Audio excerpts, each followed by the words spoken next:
Welcome everyone. This is Marianna. I'm the country representative from Italy of Yes Europe. And welcome to the first event of the webinar series Empowering the Future, Green Jobs in the Energy Transition.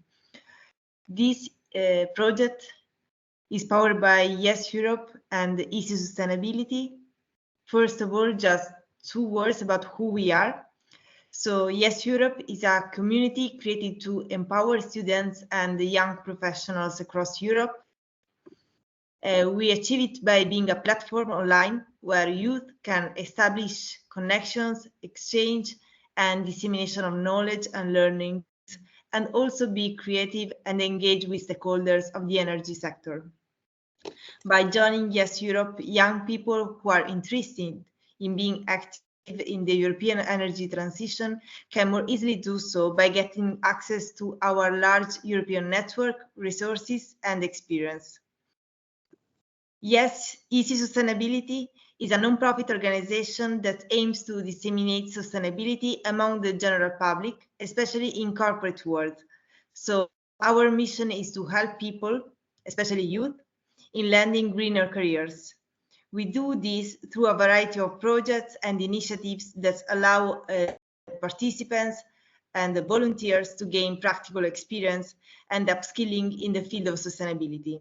So you will learn more about renewable energy, waste management, biodiversity conservation, and climate change mitigation. What is the Empowering the Future project? So the aim of this webinar series is to provide an exploration of the green jobs and the energy transition. Throughout the series, participants will gain a deep understanding of the growing green job market, the skills and the knowledge required to excel in these careers, and the role of the energy transition, building a more sustainable and environmentally responsible future. By featuring the experts and the real-world examples, the webinars will empower you to make more informed career decisions and contribute to a greener and cleaner world. So, are you ready? I'll leave the stage to Alice. Hi, I'm Alice. I hope you can see my screen. Please tell me. Can you see my screen? Yes. Yes. Okay. Perfect. I will be your host for tonight. And as Mariana already said, this is the first webinar of our series. And we wanted to start with a Mentimeter so you can participate a bit. This session will be interactive, so you can ask questions in the chat. No worries. So these are the instructions. If you don't know Menti, you can, what you have to do is scan the QR code that you see here or enter in www.menti.com and enter the code that you see in the screen. I will wait. Sorry? Okay. I will wait a few minutes because we are around 20 people, so I will wait. Maybe you can put a thumbs up when you're in so I can see how many people are in, and then we can start. Okay, around 9 people.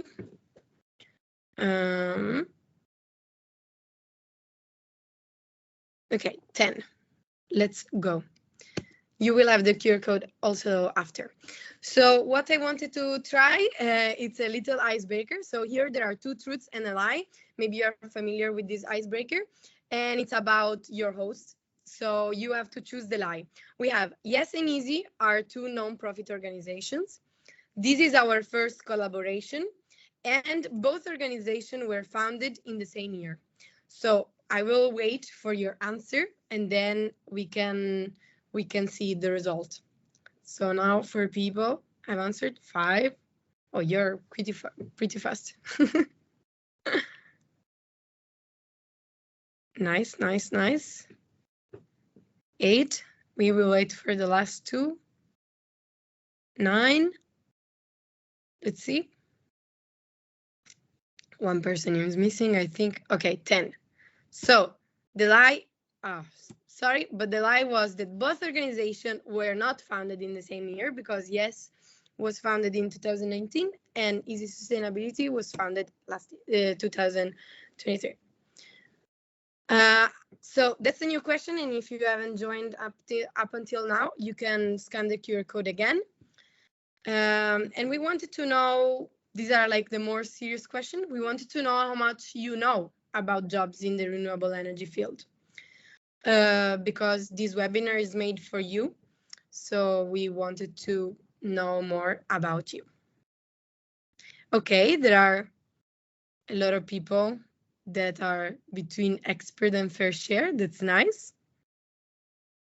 One person knows nothing at all. We hope we will change that with today's webinar. So let's go to the next question. Why did you decide to join the webinar? Also for the expert people, like, why did you decide? If you think you know, why did you want to join? So you wanted to get a job in this sector, so maybe you're looking for jobs right now. You wanted to level up your career, or maybe you wanted to just ask questions to the experts that are here with us tonight, or maybe you were just curious. So we have a majority of people who want to level up their career. Wonderful. I hope that today's will be your first step towards this level up. And also get a job. Well, I think today you will get some knowledge about what are the skills necessary, and in general, stories from our expert. And then last question is, what is the one question that you would like to be answered? Having this answer would make this webinar super helpful for you. So we wanted to ask you that so that we can already collect maybe some important questions for you, but also because we understand that it's in the afternoon, so you were not like, it's not mandatory for you to be here.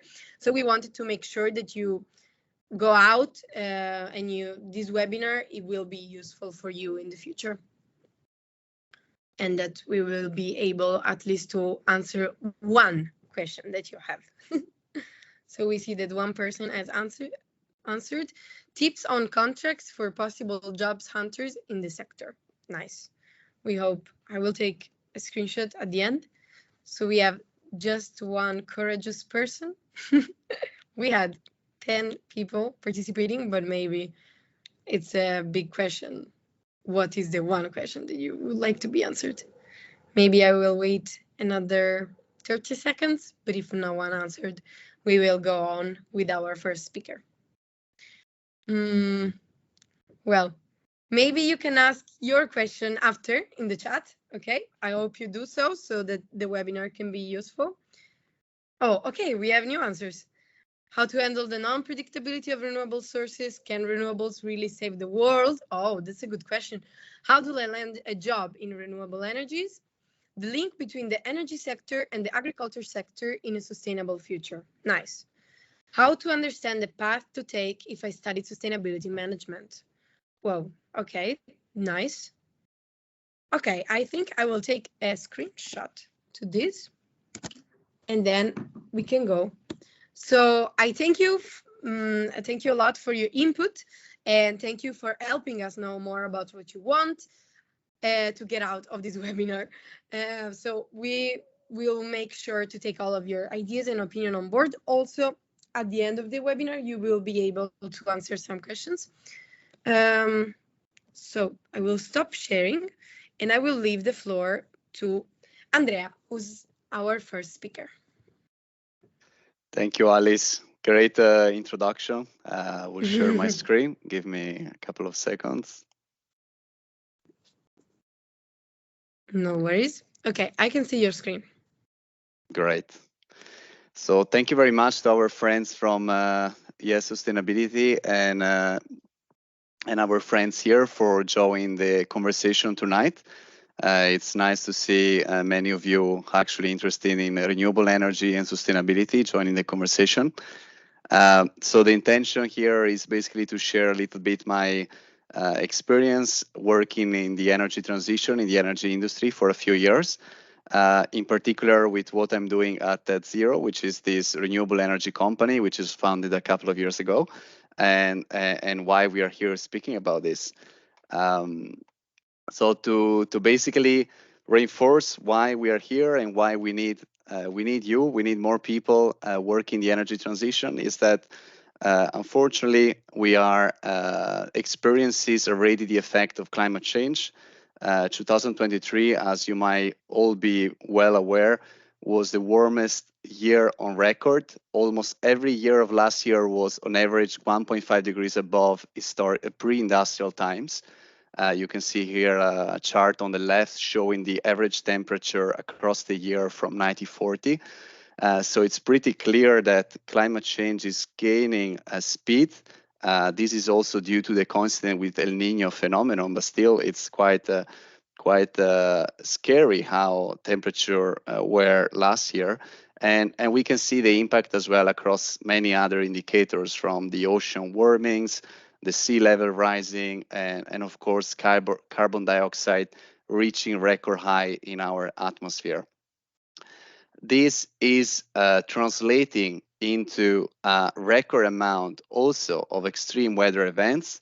So speaking about climate change, it's really already here and already having drastic consequences in our society, having repercussion on our societies, infrastructures, and on our economies. So it's not something that is far out there in 2050, as when it feels like when people are speaking, but it's actually a reality already. We saw last year drastic events in Hawaii. We saw drought across Spain, Southern Europe, and on the Horn of Africa, for example. And for example, we saw other events in Libya, like unprecedented flooding in Libya, for example.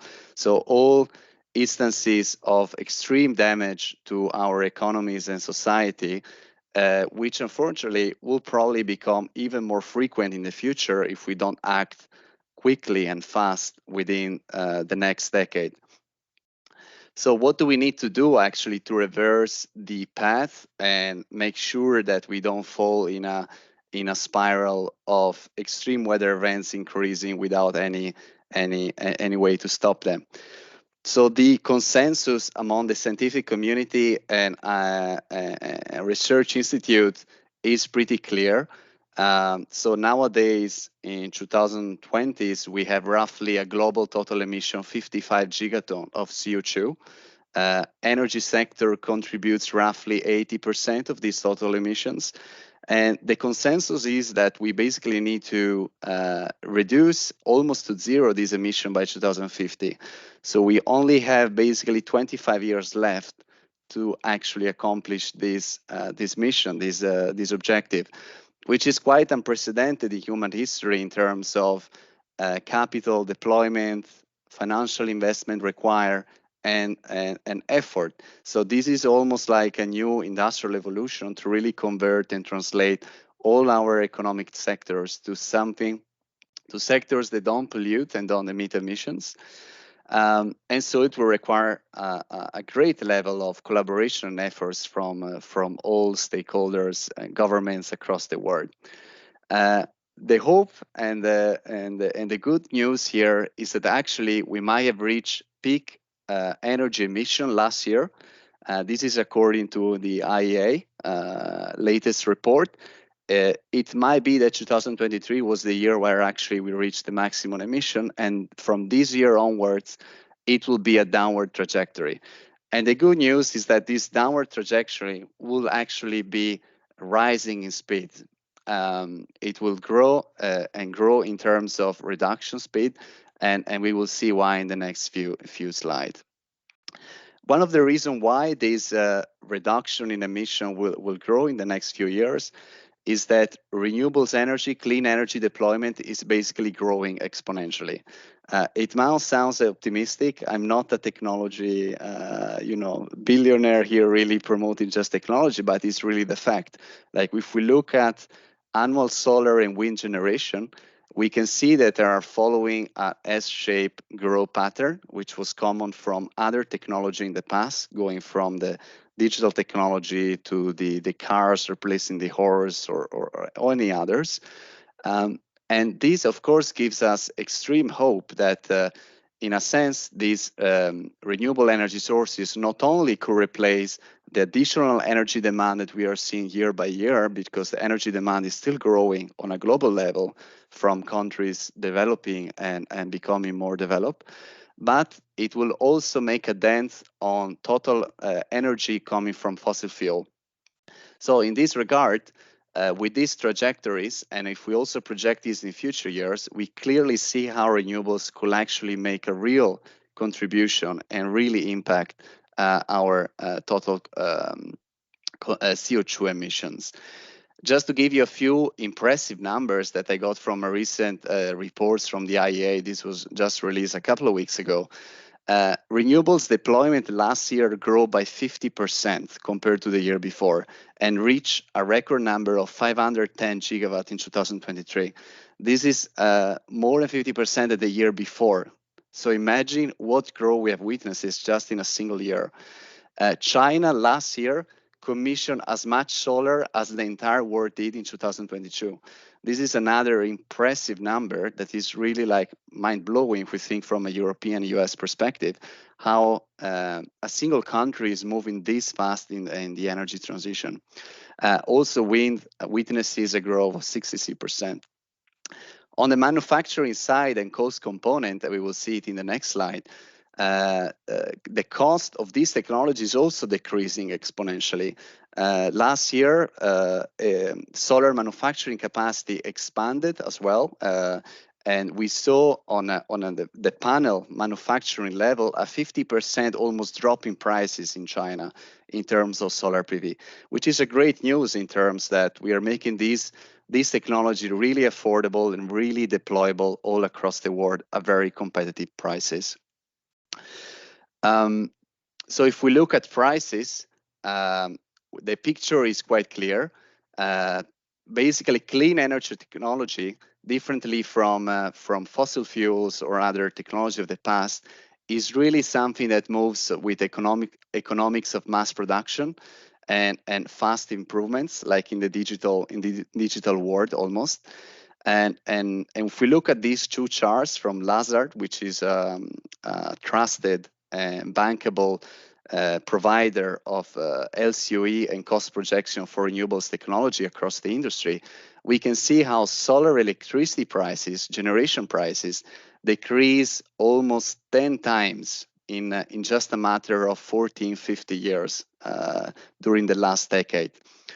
Unfortunately, we cannot say the same for wind, but we can see that how cost of wind, generation wind, also decreased quite drastically, almost by 3 times from 2009. So this technology, which will be basically fundamental and crucial for the energy transition, are decreasing in prices quite fundamentally.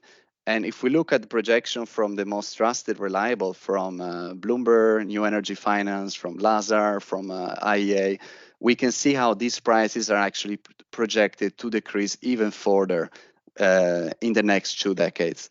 So this gives great hope that the energy transition can even accelerate in pace, and renewables energy are already today in 80% of the world geographies the cheapest source of electricity.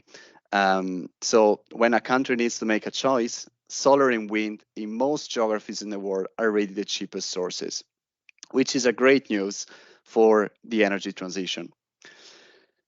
So what do we need to do this decade? Because as we said, we only have 25 years time by 2050 to actually reach net zero emission.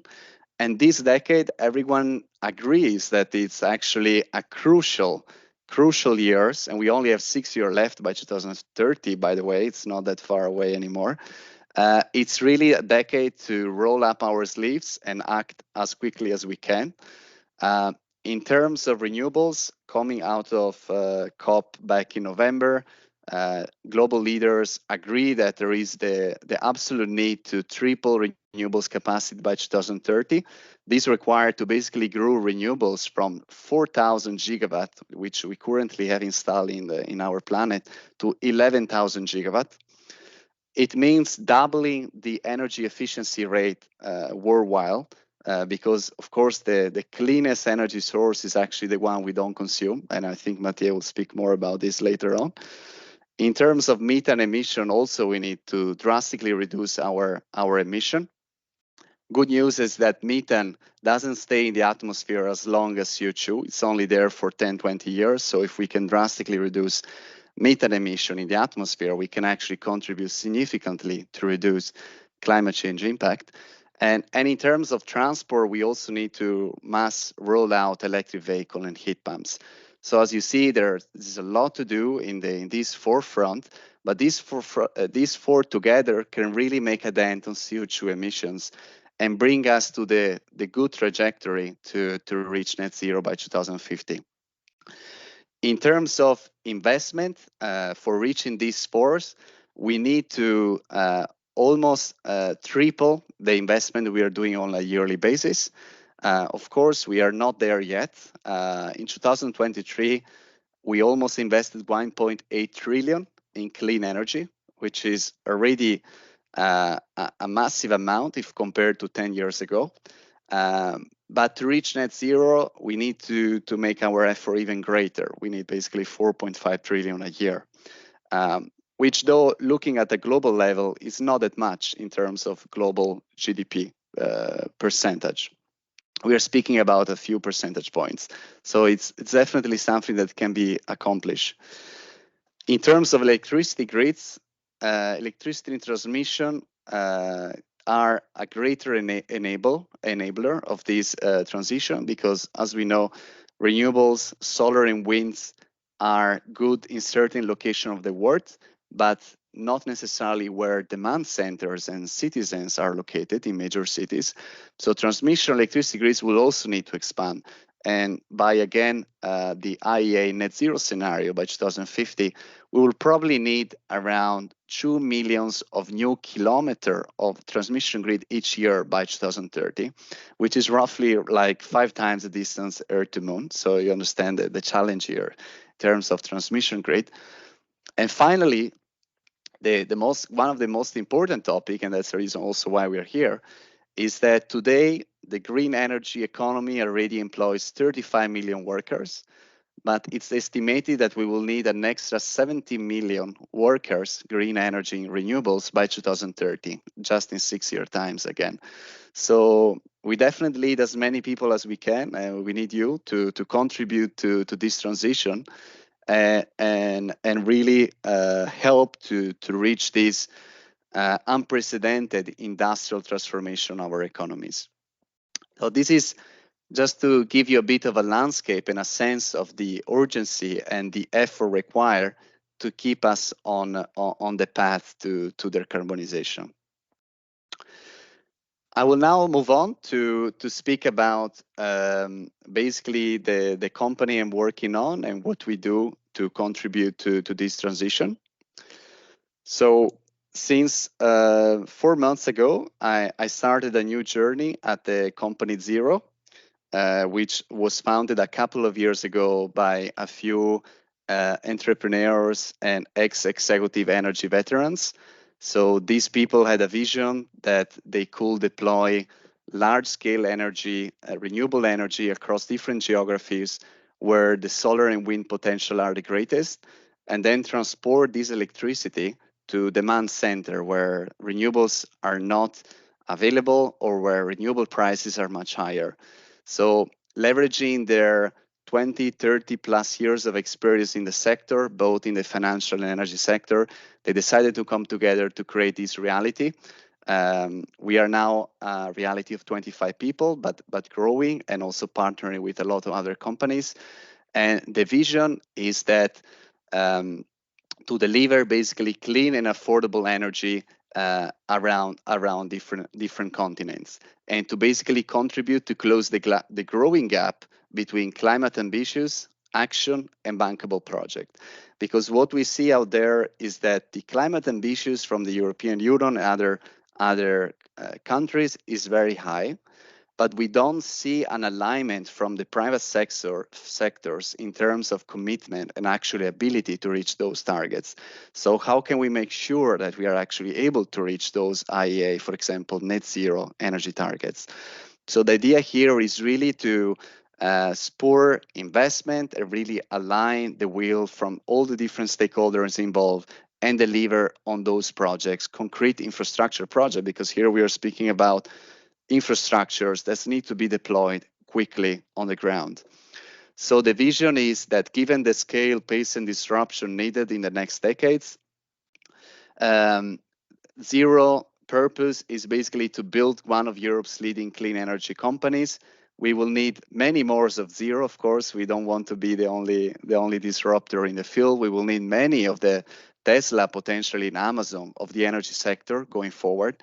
Companies that really have the vision to challenge the status quo and really provide solution to decrease our emission and deploy at scale renewable energy and bring it to demand centers. In particular, Zero is focused on three main areas. So it's focused on renewables at scale, both wind and solar, but also battery that can be complemented with these two. It's also focused on renewables to convert to green power, to green molecules. That could be, for example, hydrogen, ammonia, and methanol. This is quite relevant, especially for those hard to decarbonize sector, like the chemical sector or aviation, just to mention two.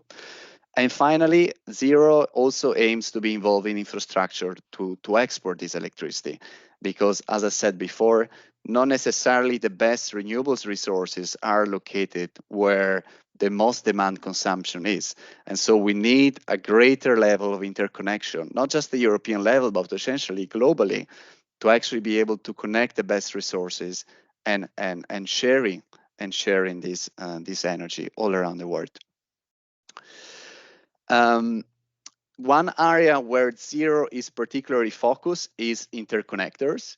And the reason why interconnectors are becoming more and more interesting in the last few years, especially after Russian invasion of Ukraine, with energy costs spiraling across Europe and also other geography, is that it's a technology who has been maturing over the last couple of decades from a technology and cost perspective. And it's also being deployed in a much greater scale.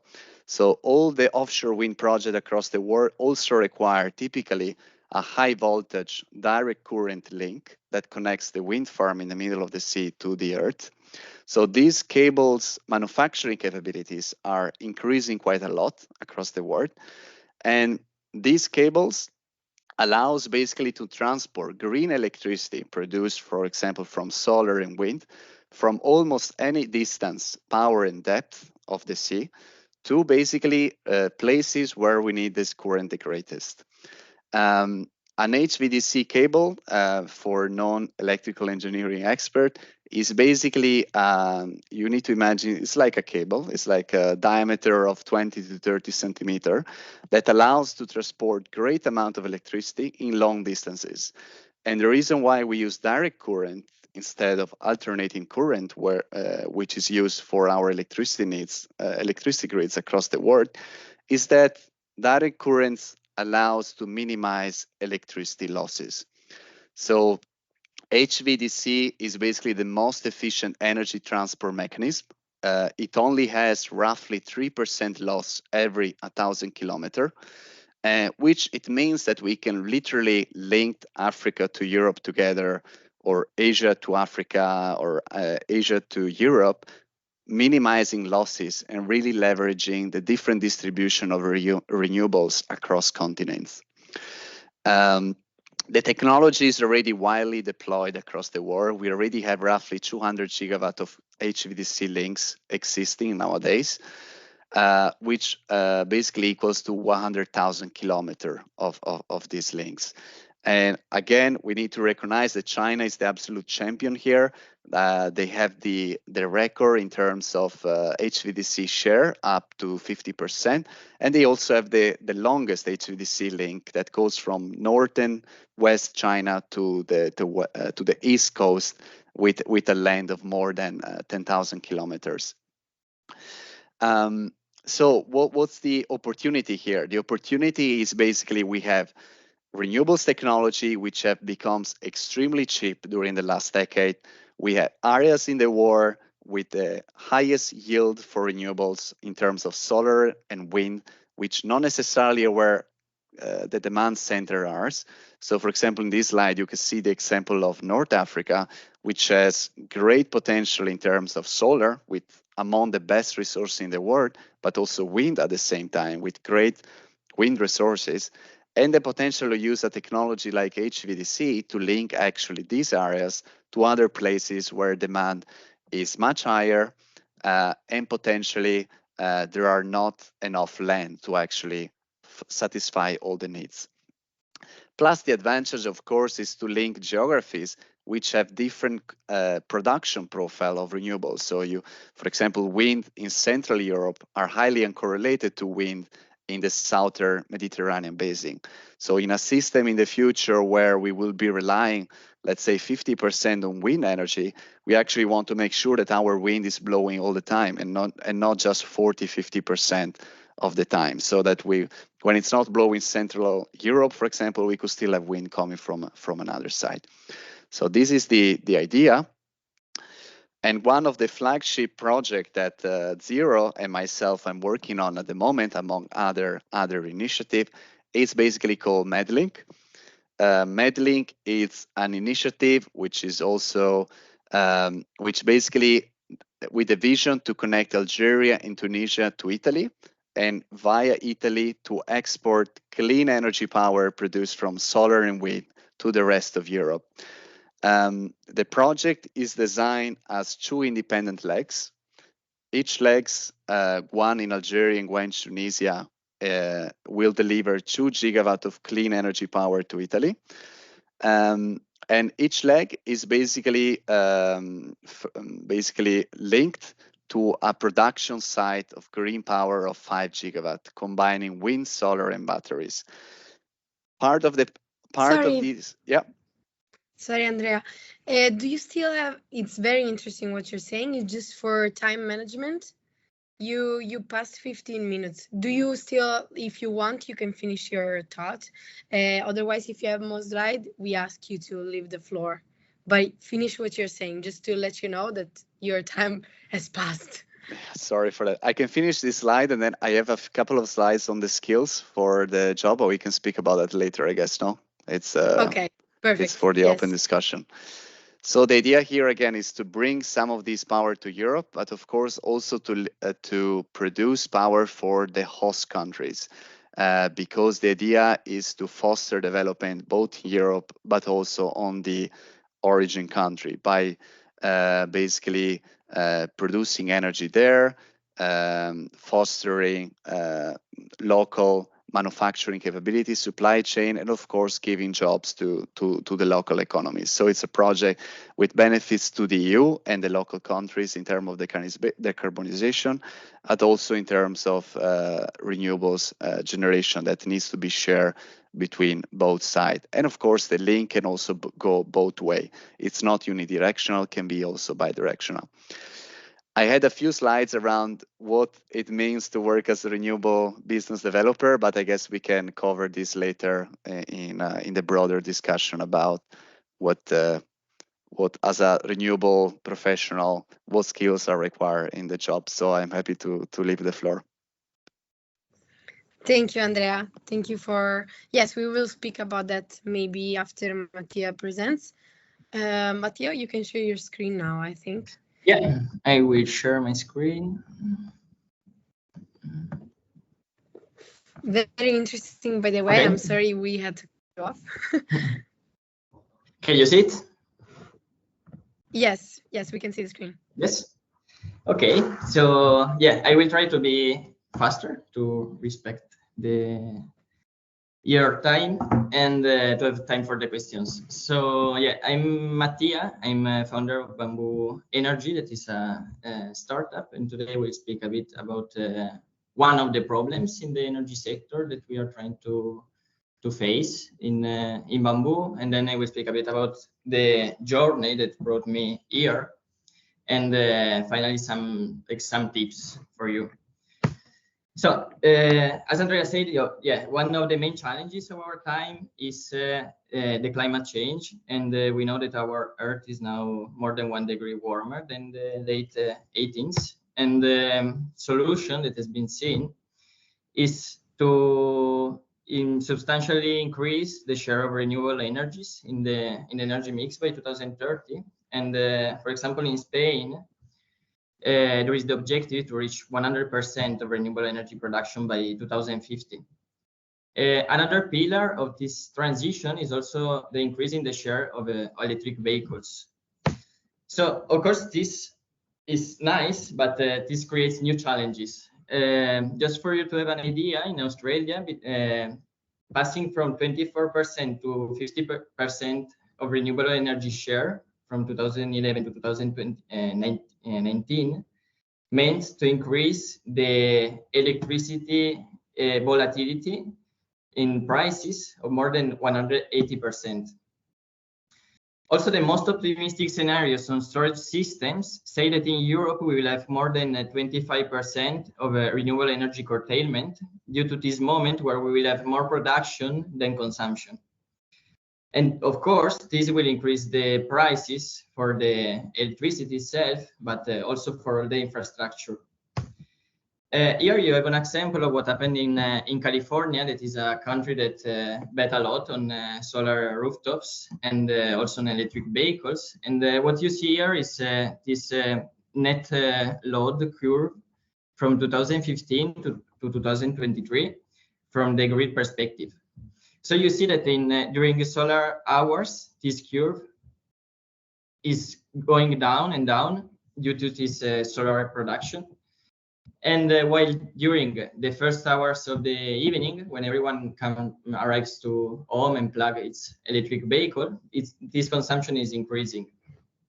So this means that during these solar hours, there are moments where we have more production than consumption, and so prices are very, very low. While in peak hours, the prices will be very high, and also we will need to, as Andrea was saying, to expand the grid to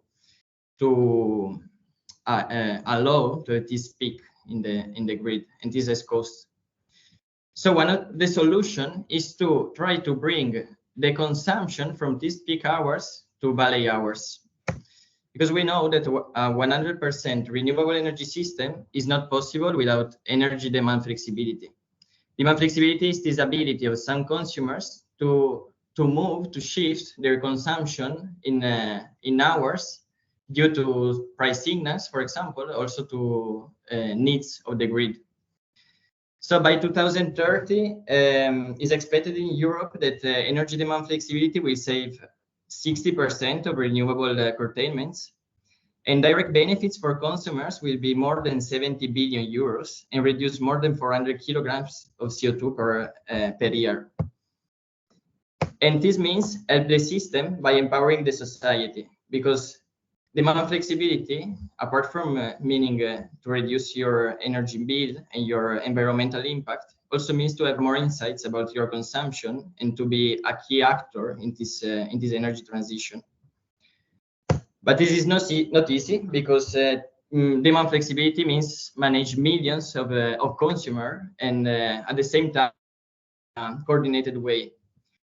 So for this reason, we have built it in Bamboo a platform that is able to forecast the demand and generation using advanced machine learning techniques. We have exclusive and patented solution to estimate the flexibility available from different consumers, so their ability to change this consumption from electric vehicles, batteries, heat pumps, industrial processes, water treatment plants, and so on and so forth.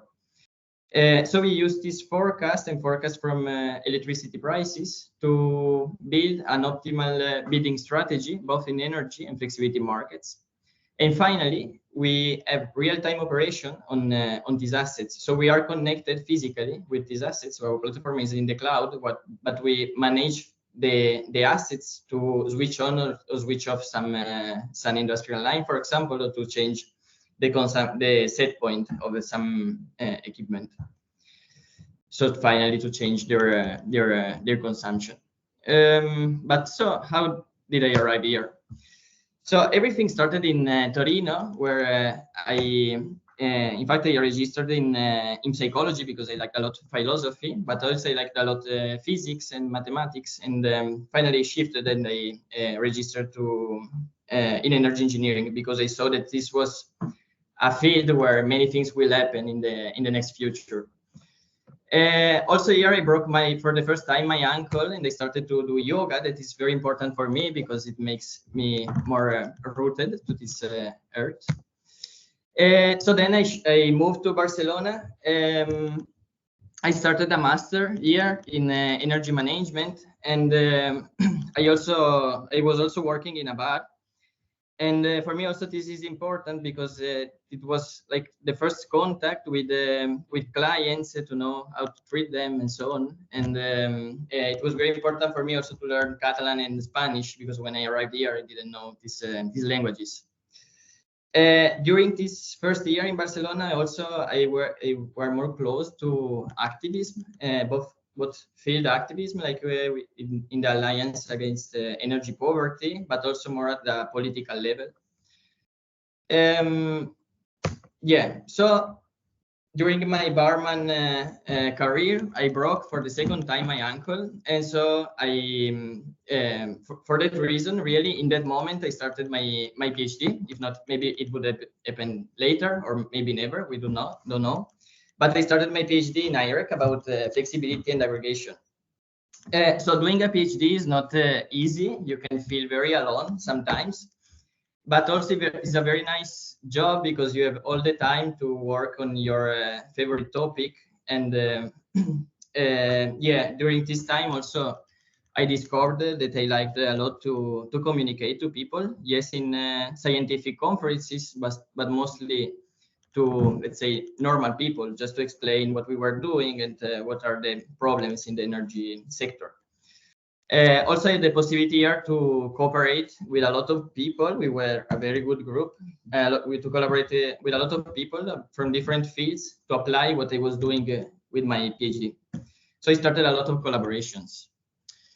Of course, I continued to harvest. Like my hobby is to travel, to do festivals, to go to make circus, and to harvest, like create very good relationships here. Then there was a moment in which I was almost leaving my PhD, and I moved to Chambéry in the Alps in France. In Energy Pool, that is a company that worked for me that at that moment was like the reference company and now is some way a competitor of Bamboo. So I went there like to see the techniques that they were using. I want to grow from the technical side. And finally, I learned a lot of stuff about the business, but I also saw that what we developed in Iraq in that moment was had a lot of value and was really more advanced than what they were doing in Energy Pool. And so the Bamboo idea started to grow, and I come back to Barcelona. There was the COVID, the first quarantine, and we started, with this adventure. So during these last 3 years, we passed from an MVP to a commercial release of the product. We passed to have some early adopters to clients. We passed from being a group of founders to a team of 22 people. And in the meanwhile, in these 3 years, also, I took the COVID that time in Italy, and I was with my parents in my house. And I started to think, okay, when I will be a grandfather, if I do not finish my PhD, I will regret it. So I started to write it, and this year I could defend it, and I also was awarded like the best PhD in Catalonia for research centers. And I registered to an MBA to get more insights about the business side of what we are doing. Yeah, so just to say something about my day by day in Bamboo and maybe the main skills that I used, I would say that it's been very different year by year. So during the first year, for example, we were putting the seeds really in the cows. I were coding a lot at the time. I were validating the algorithm and improving that, the algorithm that I did during my PhD. We were creating like the first processes within the small team that we were, the 3 people. I were doing also like the marketing side, doing some LinkedIn posts and creating marketing content. We were speaking a lot with clients to validate our hypotheses and to understand their needs. And we were creating a business model with an Excel that hold everything. But also you need like to be realistic at the time, because if not, you're dead. And also we were analyzing the competitive landscape to understand what is our added value and also our differentiation in comparison to other competitors in Europe and in the US, and to take ideas from them, basically. So the second year was the year with our first clients and to the time to validate the product. At that moment, I was still coding, but I was more focused on defining like the product roadmap and to define some tasks. We were doing an RH job to create like the core team, and I would say that the time was very successful for us, because core team is still here and we are a very good team. We were also consolidating processes within the development team, and I sort of founded this customer success department in Bamboo, and I'm quite proud of it, because in Bamboo we are like very customer oriented, and yeah, I put like the basis of this department to assure that we listen and we can be agile to adapt our platform to the needs of our customers. So the third year was more about the scalability and consolidation of the company. Now I'm not coding anymore. I'm more focused on the product roadmap and task definition. I really enjoy to establish new processes to be more efficient within the development and product team. And also intra-department, I would say I like to be a bit like the bridge between business and product. I'm always focused on our customers, and also I spend some time to close the financial round last year. So some transversal skills that I think that have been very useful for me have been to be multidisciplinary. I'm not very good in anything, but I'm a bit good in all of these activities. I think that empathy is very important, also to communicate with clients and to take feedbacks from them. Communication is important in conferences, to let you know, to let that your company is known by others. But also communication with your team, speak to investors. You really need like to adapt your language to each stakeholder. Then teamwork is super important, like to share your knowledge, create a good environment, believe in your team. I would say that is not that important, but for me it has been a bit to have to know very well the market and your clients and the product. And the most important, I would say, that is to be a bit stable, because reality's journey is a roller coaster, and you do not like to go too up or too down, like just try to find your stability and your equilibrium. So maybe I can give you some tips on how to reach your objective. I think that is very important to be honest with yourself, with what you want to reach, what you are ready like to live for it. Set also clear a bit what is your objective. That is will change in the future, but just have a direction, and divide it in many sub-objectives, so it will be easier to accomplish. Then see failures as learnings, because really it's what they are. And in this sense, also be kind with yourself, do not be too hard, and also be with others, because I think that community is like the most important thing that you can grow. Then I think that 1 hour of deep work is much better than 8 hours of shallow work. So take your time for other things, but do not work too much, but time of quality to dedicate to the things that you want to work on. Then it's very important to learn to say no. I think that this is like a superpower, and it's very difficult, mostly at the beginning of your career, but it means to be able to prioritize. So it's important. Then not would be a perfectionist, because there is this rule of the 20-80, like that with 20% of your effort you can reach 80% of the result, and usually we do not need like this 80% of perfection, and it's probably that if we want to reach this perfection, we will not do anything, never. Try every day like to be a 1% better version of yourself, but of yourself, not try to be another person, and try to improve every day. And the last one would be like to listen all the tips, but do not follow none of them, because maybe something that is good for me, but it will not be good for you. So just listen them and take them if you like. So thank you very much. And if you have any question, I will be very happy to contribute. Thank you, Mattia, for your presentation and what you shared with us. So I've seen that in the chat there are already 2 questions. One is for Mattia and one is for Andrea. So I will go by order. The first one is for Mattia, and a person who has your same name. So Mattia asks you, how do you collect the data you need for the forecast, and which is their frequency? Do the DSOs give you access to the meter, or do you need to install new meter at each point of delivery? I would ask you to answer the shortest possible you can, so we can take more questions. Yeah, so there are some data that we collect like through the weather station, with our weather data and so on.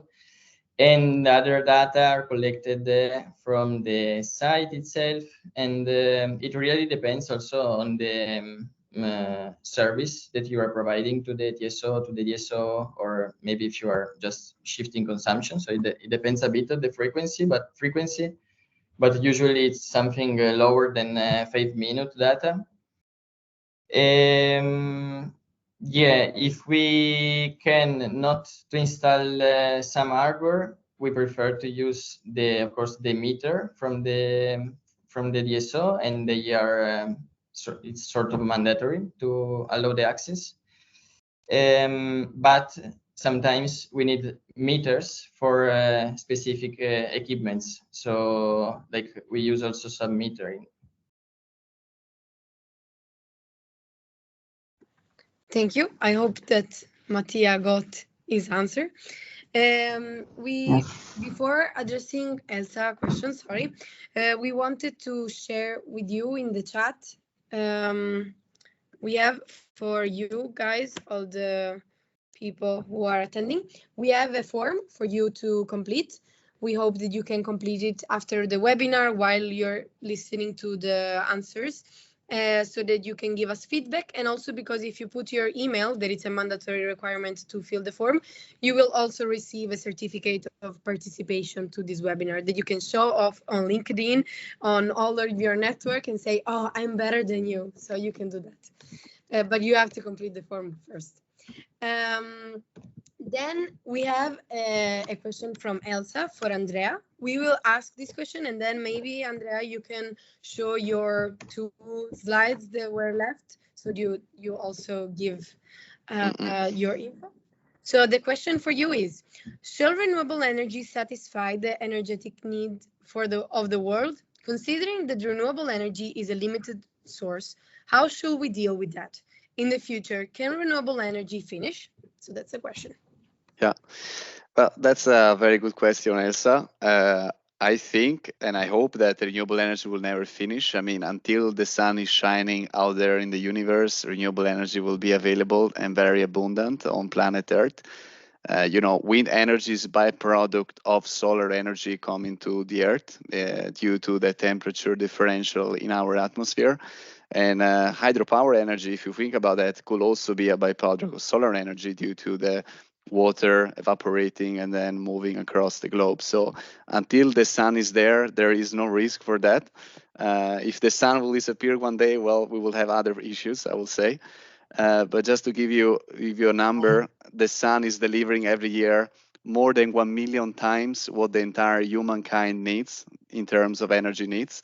So I don't really think that renewables availability will be an issue. The issue here is really scaling up renewable energy in the next 2 decades to be sure that we are able to decarbonize, basically. So it's more about making sure we install the capacity, especially where it's most needed, which is in developing countries, where oftentimes they don't have the access to financing as well as in the developed world. Thank you, Andrea.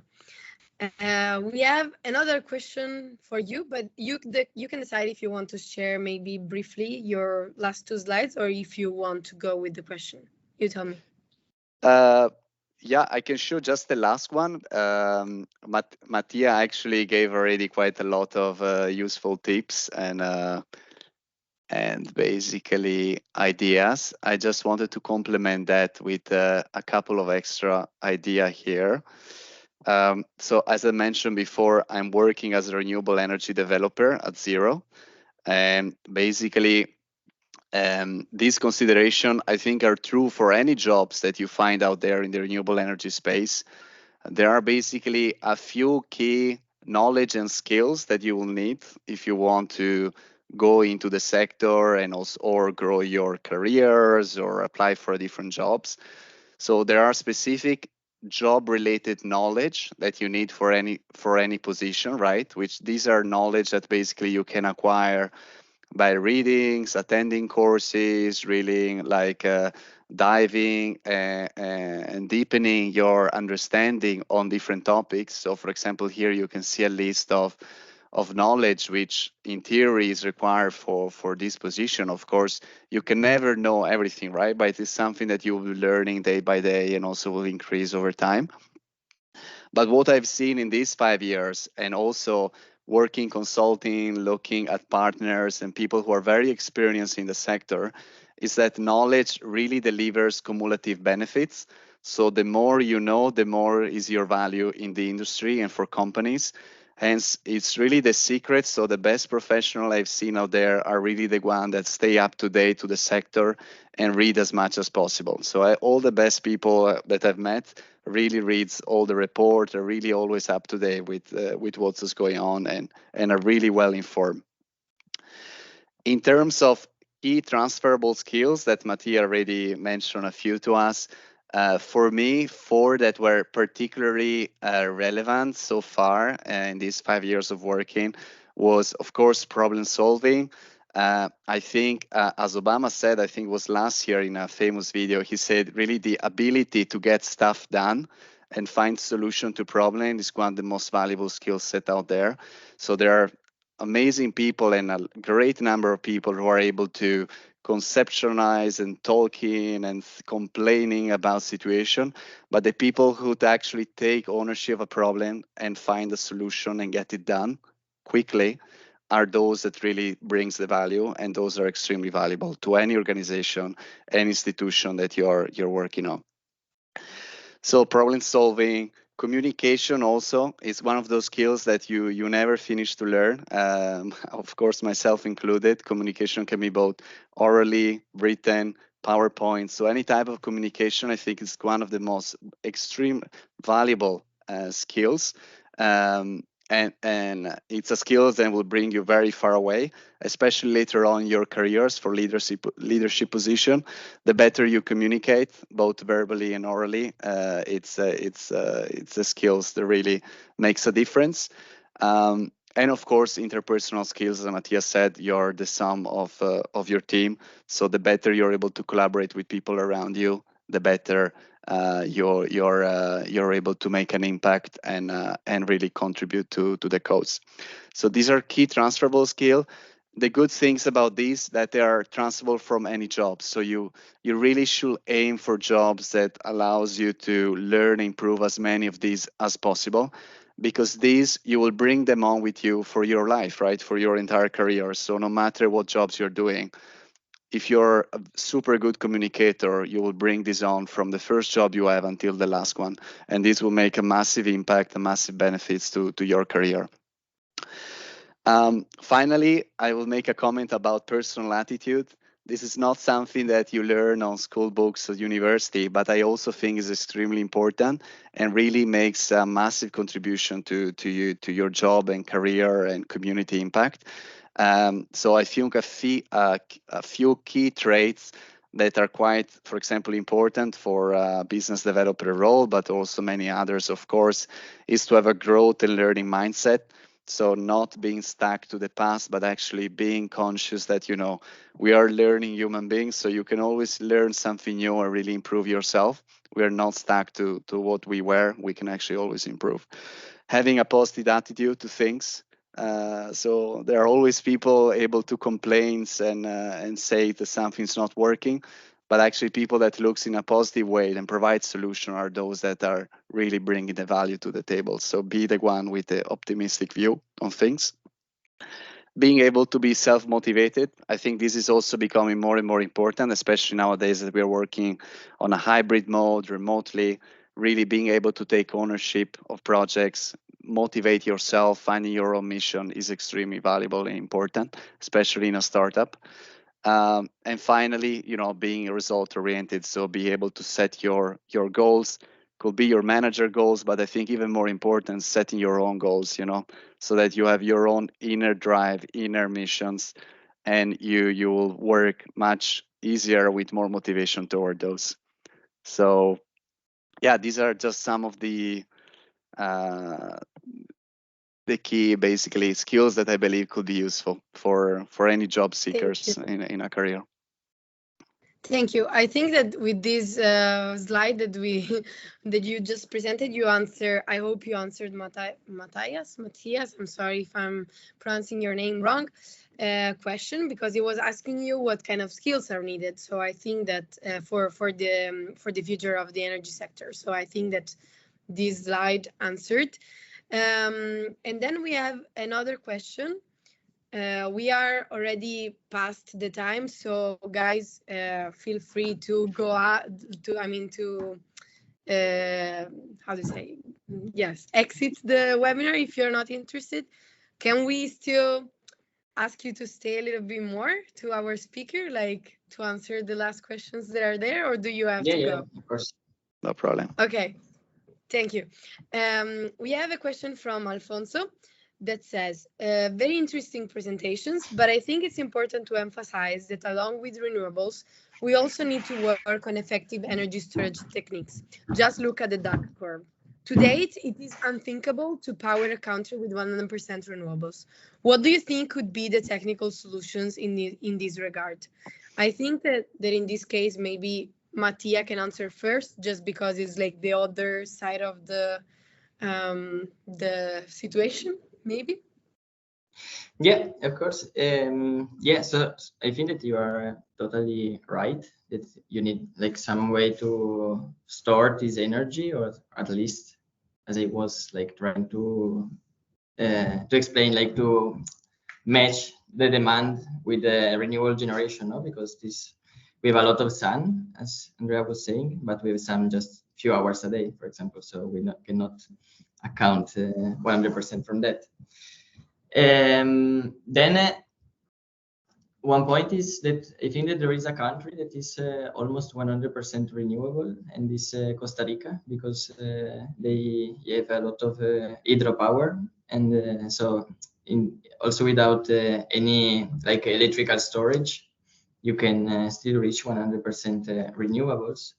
But with this, I want also to say that every country is like different characteristics, and them will be able like to have all these hydro. There will be some that will have a lot of wind, others that will have a lot of sun, and I really think that the solution will be a sort of puzzle.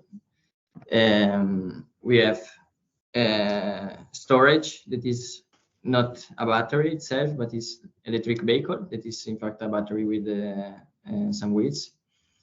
It can be seen like part of the problem because they will increase the demand. It will not be easy to have them in the grid. But from Bamboo, for example, we see it like part of the solution because you can really manage this charge and discharge of the electric vehicles to help to match the renewable generation. Also, we try to see almost everything like a storage system. I can mention you, for example, fridge chambers, these logistic centers. No? You can, in fact, store thermal energy and use it like a battery. Imagine to over freeze a bit the product during a time. They have some inertia, so really you are storing energy in that way, and you are not installing a battery. So that is really what we try to do in Bamboo, and the battery itself is an asset more that we can manage. Batteries itself are a bit inefficient in general and are still expensive. So it's difficult nowadays to find a business model with the batteries without any help, and they also have some environmental impact that we should keep into account. So if we can avoid to install lot of batteries and have other solutions, it would be preferable. And the other part of this puzzle is also hydrogen. I think that will be part of the solution in the future. Nowadays it's not yet, but I think that in the next future also this will be part of the mix of solutions that we will find. Thank you, Mattia. I think you were spot on. I think we have a last question that is from Federico. This says, okay, so yeah. If you want, I can directly speak. Yes, go. Yeah, not the case to take too much time, of course, guys. Just first of all, thank you very much. Thank you very much. It was an amazing webinar. And just for giving just a perspective from a finance economics graduate on this topic. Just wanted to know your opinion on, let's say, the bitcoins of energy. So the energy attribute certificate that they're traded. There's a lot of speculation around. Just a little impression on that, and what do you think is the way forward actually for corporates? I mean, especially given that the grid itself it has many inefficiencies as of now. Let's not dive deep into it because otherwise it takes other 3 webinars, not 1. But just little insights from your perspective. What do you think of this digital energy world that is going, like the commodity side, that is going in parallel with what happens physically? I mean, that's can I intervene? Then perhaps yes, leave the floor to Mattia. I think it's a great question, Federico. Again, here it all depends from the seriousness and the commitment of the corporate players. In the early days, already making any type of a setting was a positive sign that in a way you were committed to sustainability. Nowadays, companies are becoming more serious and serious, so they are trying to offset or really actually purchasing green energy directly from the grid. So the guarantee of their origin, the plain vanilla one, let's say, which are the simple guarantee of origin that basically, let's say I'm an industrial player in Italy, I want to demonstrate I'm actually green and sustainable. I can actually say that I'm purchasing 100% renewable energy. I just purchased some hydropower generation from Finland, let's say. Yes, I will pay 3-4 euro per megawatt hour of the certificate. Well, of course, you're doing better than nothing, right? You're still basically contributing in a way and giving an extra revenue to those power plants in Finland that are generating this power. But to be realistic, you're not contributing, let's say, to additionality. So you're not contributing to the effective, for example, installation of new renewables across Europe, for example. So this is the first step, right? You're in a company, you don't have a lot of resources, you just acquire some blend, random guarantee of origin. The next step is company that commits to actually buy, for example, to sign a power purchase agreement. So you can say, for example, actually, I want to make sure that 100% of my electricity is coming from green electricity, from an actual power plant. So in that way, in that regards, you can make a contract with a green energy developer, both with a virtual contract or a physical one. Yeah. The physical being even better. That says basically that you're purchasing the electricity that will produce from that power plant. Now, so far at the European level, these PPA, power purchase agreement, were done with a monthly accounting. So basically, if a power plant was generating, let's say 100 renewable electricity in January, then me as a company, I'm saying I'm buying 100, so perfect, we are completely offset. But it's not true, because in reality, it might be that at night or in the early morning, you're consuming much more than what the renewables plant is generating. And so you're still consuming from fossil fuel power plants.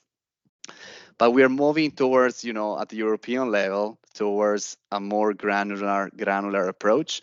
And some companies are trying already to really have a 24-hour per 7 days of the week procurement strategy. So every hour is matching with renewable generation.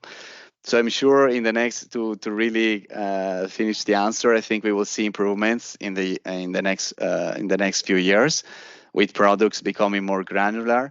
But of course, it will take some time. And also, we need to recognize that not all companies have the means and the resources to get a full procurement strategy. Unfortunately, it has a cost. It has a cost in terms of basically accounting, checking, and procurement strategy as well. So we need to make sure to make it easy for everyone, all companies, to have access to the instrument. I hope it gave you an answer. No. Yeah, but it's a broad topic. It definitely gave me an answer. Thank you very much, Andrea. Here we could stay.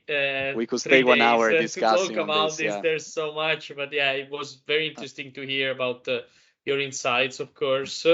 And yeah, guys, I guess it's time. If any other quick question, but probably time to go to have dinner. Yes.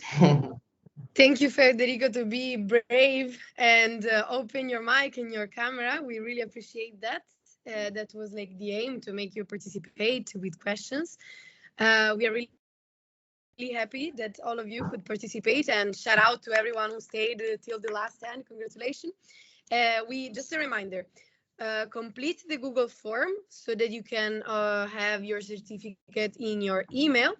Also because you will give us great feedback so that we can improve for the next webinar. We remind you also that this is just the first webinar of the Empowering the Future series. So we hope that if you like this webinar, or if you didn't like it because the topic is not for you, you will also have other topics which we'll be talking about. So you can join in the next one, or the next one. We will have many, so don't worry. And I think that's a wrap. We thank the speaker, of course. Thank you a lot for being here, for putting effort in your presentation, sharing your knowledge. I think that for my part is everything. If Marianna wants to add something. Also, from my side, thank you, Mattia, and thank you, Andrea. It was really a great pleasure to hear you. Great stories, great tips and insights. And as a first webinar, we couldn't ask more. So thank you, really. I would like to leave the stage to Kinsley for his, if he wants to add something more. Yeah. Oh, thank you. Thanks, everyone. Thank you, Andrea and Mattia, for replying to our email and accepting to do this. It's very wonderful to see young people, talking to young people, giving back and inspiring. Thanks a lot, everyone that stayed. We are really sorry about the technical issues with login on the next webinar, which would be on hydrogen technology and Power-to-X, which is the strategy we're looking at to solve one of the issues of the peak time and the valley. We have some wonderful speakers from EIA, International Energy Agency, and the senior consultant from Rambo on the 15th of March, the same time, on the 15th of March, before the Easter break, to talk more about energy storage and green hydrogen technology. So thank you everyone once again for attending. It's our pleasure. Thank you for my team that have planned everything and had meetings in the middle of the night, because I'm very persistent with them. Thank you again, and have a good night. Thank you for the invitation. Good evening. Hope you enjoyed. Thank you. everyone. Thank Bye, you. Bye. Good evening. Bye bye. Thank you. Thank you. Bye.